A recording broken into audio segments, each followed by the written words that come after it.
만렙 여러분 안녕하세요. 건강한 코인 투자를 지향하는 코인 만렙입니다. 제가 어제 목이 꽤 좋지 않아서 부득이하게 정규 라이브 방송을 결방했었습니다. 코인 만렙 채널이 만들어진 초반에는 토요일을 제외한 주 6일 라방을 몇 달간 진행했었고, 사실 토요일은 모바일 랩 라방이었어서 제 입장에서는 매일 라방을 했던 것이었고, 그 다음에는 토요일 이틀로 줄이고 지금은 매주 수요일로 일주일에 한 번만 진행을 하고 있는데, 그마저도 이렇게 결방이 발생되어서 죄송하다는 말씀을 다시 한번 드립니다. 좋은 말이던 나쁜 말이던 소통이 없는 채널은 결국 썩게 된다는 것을 누구보다 잘 알기에 정규 라방만큼은 꼭 진행할 수 있도록 몸 관리도 잘 하도록 할 것을 약속드리며 오늘의 코인 소식을 진행하도록 하겠습니다.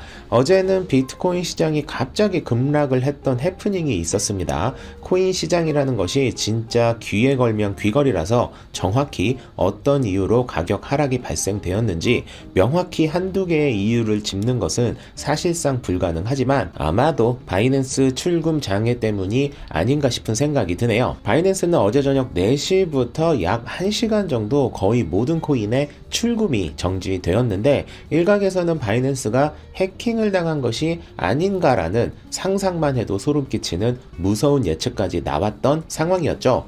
다행히 출금 정지 사태는 서비스 제공 업체의 기술적인 문제로 확인되었고, 지금은 모든 코인이 원활하게 거래가 되고 있습니다. 바이낸스 같은 곳에서 해킹 등의 이슈가 발생되면 그나마 괜찮았던 비트코인 시장에 제대로 찬물을 들이다 부어넣는 꼴이 되는 것이라 천만다행이라는 생각이 드네요. 제가 지금은 운영하지 않지만 한때 영혼을 갈아가며 관리했던 블로그 채널의 이름이 정보가 힘이다 였습니다. 그 당시에도 당연히 그랬겠지만 시간이 갈수록 정보가 진짜 힘이고 돈이 된다는 것이 점점 명확해지는 게 아닌가 싶은 생각이 드는데, 각종 정보가 말 그대로 돈이 되는 가장 대표적인 예가 바로 주식과 코인 시장이 아닌가 싶은데요.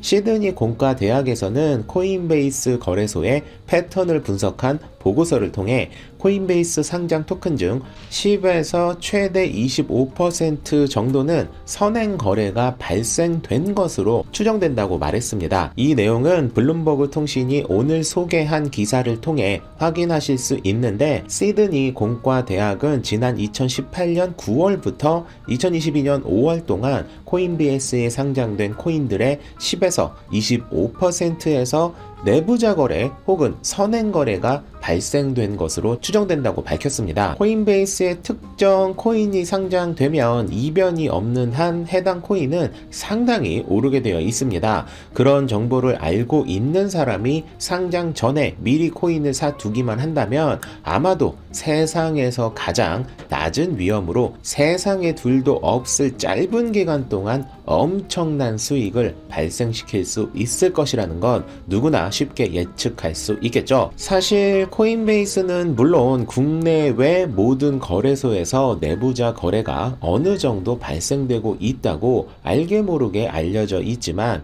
이 보고서에 따르면 코인베이스의 내부자 거래는 앞서 알려진 것보다 훨씬 광범위하게 발생되었을 확률이 있다고 언급하고 있습니다. 코인베이스 윗대가리 한두 명이 아니라 코인베이스 직원들 개나 소나 다 이 짓을 했을 확률이 충분히 있음을 의미하는데, 시드니 공과대학은 이러한 정보를 통해 최소 150만 달러 약 19억 원 이상의 이익이 창출된 것으로 파악되고 있으며, 내부자 거래와 관련된 최소 4개의 암호화폐 월렛을 발견했다고 밝혔습니다. 이런 일이 빨리 법적으로 금지되고 모니터링 되어야만 암호화폐 시장이 건강해질 수 있는 만큼 관련 법안이 모든 사람들이 이를 시행할 상상조차 하지 못하도록 강력하게 결정되길 바랍니다. 오늘 새벽에는 연방공개시장위원회인 FOMC에서 의사록을 공개했죠. 코인만렙에서는 의사록 공개와 같은 스케줄은 딱히 여러분들에게 알려드리는 편은 아닙니다.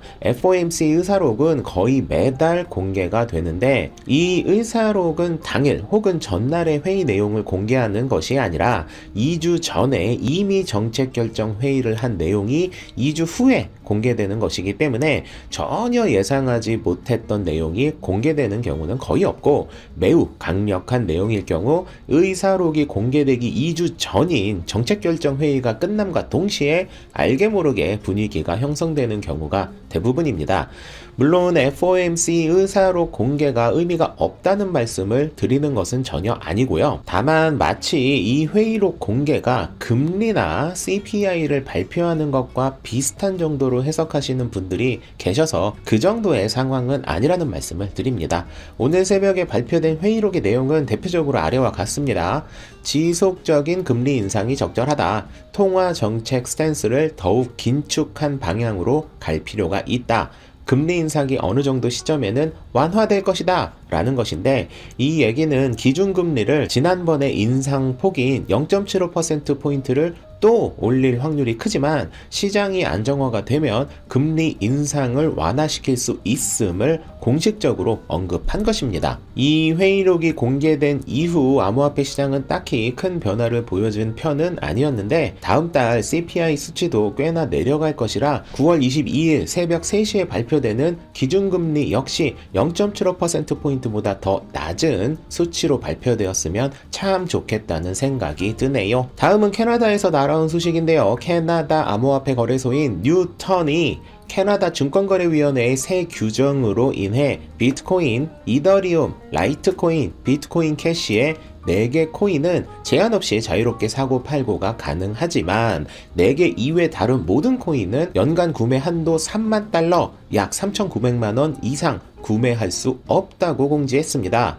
이 3,900만 원은 각 코인별 금액이 아니라 4개 코인 이외의 모든 코인의 총합을 말합니다. 다시 말해 내가 도지코인을 3,000만 원어치 구매했다면 1년 동안 900만 원어치만 다른 코인을 구매할 수 있게 되는 것을 의미하죠.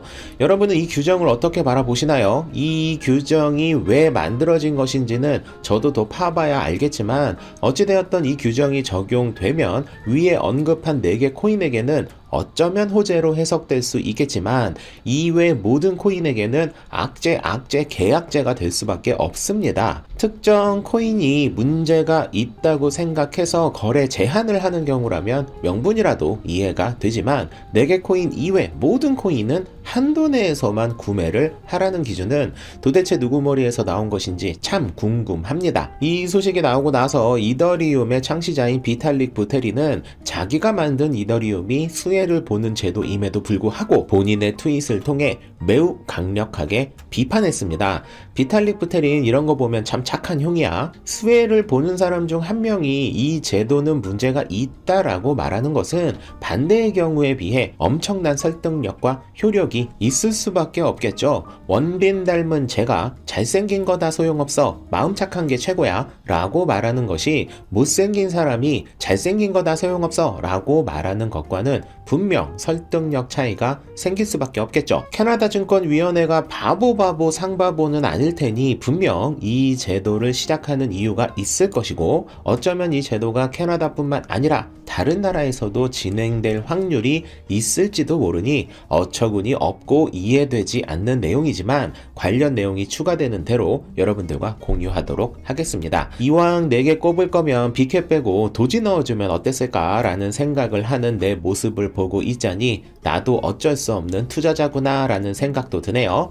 오늘은 목요일입니다. 오늘과 내일만 버티면 다시 즐거운 주말이 시작되고 몇 주만 지나면 추석이 다가오는데요. 추석 때 크게 웃을 수 있도록 여러분이 가지고 있는 코인들이 모두 기분 좋은 상승을 하길 바라는 마음을 담아 오늘의 영상을 마무리 짓도록 하겠습니다. 만렙의 여러분 모두 성투합시다.